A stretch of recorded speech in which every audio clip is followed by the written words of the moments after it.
एक ही घड़ी मुहूर्त में जन्म लेने पर भी सबके कर्म और भाग्य अलग अलग क्यों? एक प्रेरक कथा।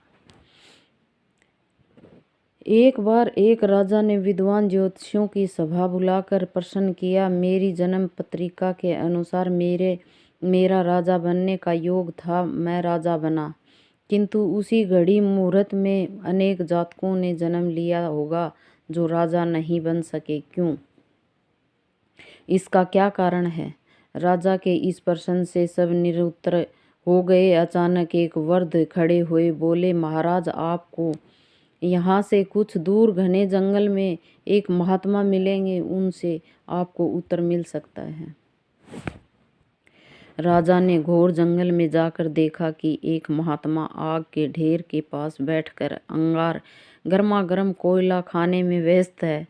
राजा ने महात्मा से जैसे ही प्रश्न पूछा, महात्मा ने क्रोधित होकर कहा, तेरे प्रश्न का उत्तर आगे पहाड़ियों के बीच एक और महात्मा है, वे दे सकते हैं। राजा की जिज्ञासा और बढ़ गई। पहाड़ी मार्ग पार कर बड़ी कठिनाइयों से राजा दूसरे महात्मा के पास पहुंचा। राजा हक्का बक्का रह गया। दृश्य ही कुछ ऐसा था। वे महात्मा अपना ही मांस चिमटे से नोच नोच कर खा रहे थे। राजा को महात्मा ने भी डांटते हुए कहा, मैं भूख से बेचैन हूँ, मेरे पास समय नहीं है। आगे आदिवासी गांव में एक बालक जन्म लेने वाला है जो कुछ ही देर तक जिंदा रहेगा। वह बालक तेरे प्रश्न का उत्तर दे सकता है। राजा बड़ा बेचैन हुआ। बड़ी अजीब पहेली बन गया मेरा प्रश्न।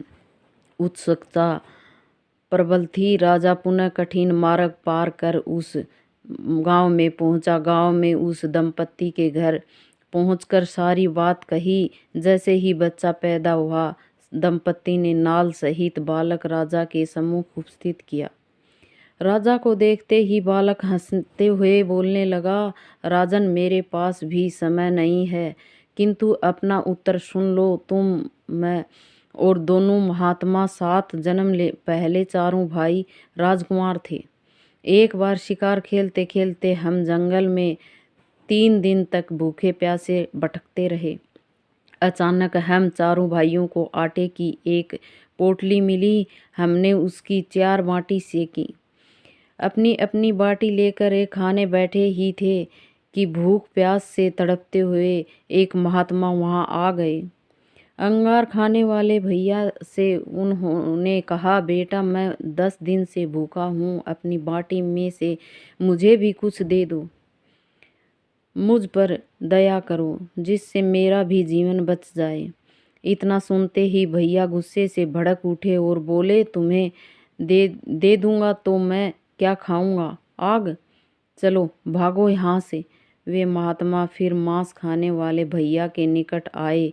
उनसे भी अपनी बात कही, किंतु उन भैया ने भी महात्मा से गुस्से में आकर कहा कि बड़ी मुश्किल से प्राप्त ये बाटी हुई, तुम्हें दे दूंगा तो क्या मैं अपना मांस नोचकर खाऊंगा? भूख से लाचार वे महात्मा मेरे पास भी आए, मुझसे भी बाटी मांगी, किंतु मैंने भी भूख में धैर्य खोकर कह दिया कि चलो आगे बढ़ो, मैं क्या भूखा मरूं। अंतिम आशा लिए वो महात्मा, हे राजन, आपके पास भी आए। दया की याचना की। दया करते हुए खुशी से आपने अपनी बाटी में से आधी बाटी आदर सहित उन महात्मा को दे दी। बाटी पाकर महात्मा बड़े खुश हुए और बोले, तुम्हारा भविष्य तुम्हारे कर्म और व्यवहार से फैलेगा। बालक ने कहा, इस प्रकार उस घटना के आधार पर हम अपना अपना भोग भोग रहे हैं। और वो बालक मर गया। धरती पर एक समय में अनेकों फल फूल खिलते हैं, किंतु सबके रूप, गुण, आकार, प्रकार, स्वाद भिन्न होते हैं। राजा ने माना कि शास्त्र भी 3 प्रकार के हैं, ज्योतिष शास्त्र, कर्तव्य शास्त्र और व्यवहार शास्त्र। जातक सब अपना किया दिया लिया ही पाते हैं, यही है जीवन। गलत पासवर्ड से एक छोटा सा मोबाइल नहीं खुलता, तो सोचिए गलत कर्मों से जन्नत के दरवाजे कैसे खुलेंगे।